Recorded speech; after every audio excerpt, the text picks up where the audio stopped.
Hello বন্ধুরা, শঙ্কর দাস ব্লগসে আপনাদের স্বাগত। আজ আমরা চলে এসেছি সাকইর, অর্থাৎ বালাপুর থেকে 4 থেকে 5 কিলোমিটার ভিতরে একটি গ্রাম রয়েছে সাকইর। এই গ্রামে একটি পুজো হয়, যে পুজোটি শ্যামা মাতা ঠাকুরানীর একটি পুজো হয়।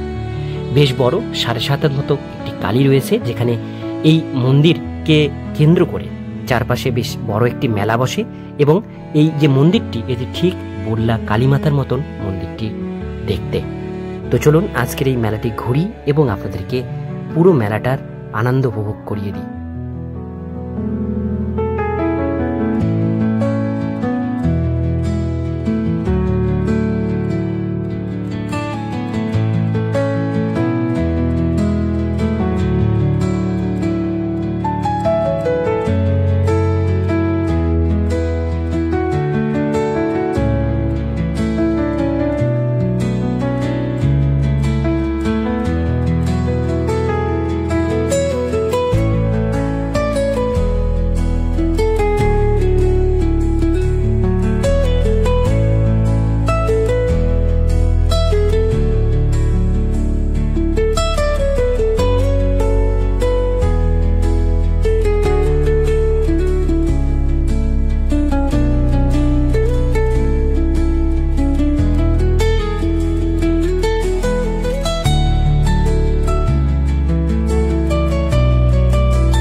আর তোমাদের উদ্দেশ্যে একটা কথাই বলার, তোমরা যারা যারা ভিডিওটা যেখান থেকেই দেখছো, তোমরা তোমাদের গ্রামে বা তোমাদের পাড়ায় যেটাই পুজো হোক বা মেলা হোক, আমাদের কমেন্ট করে অবশ্যই জানাবে এবং কোন দিন হচ্ছে সেই মেলাটার পুরো ডিটেলস বিষয় জানাবে আমাদের কমেন্টে। আমরা অবশ্যই সেই মেলাটিতে যাওয়ার চেষ্টা করবো এবং সেই ভিডিওটি তোমাদের সঙ্গে শেয়ার করার চেষ্টা করবো।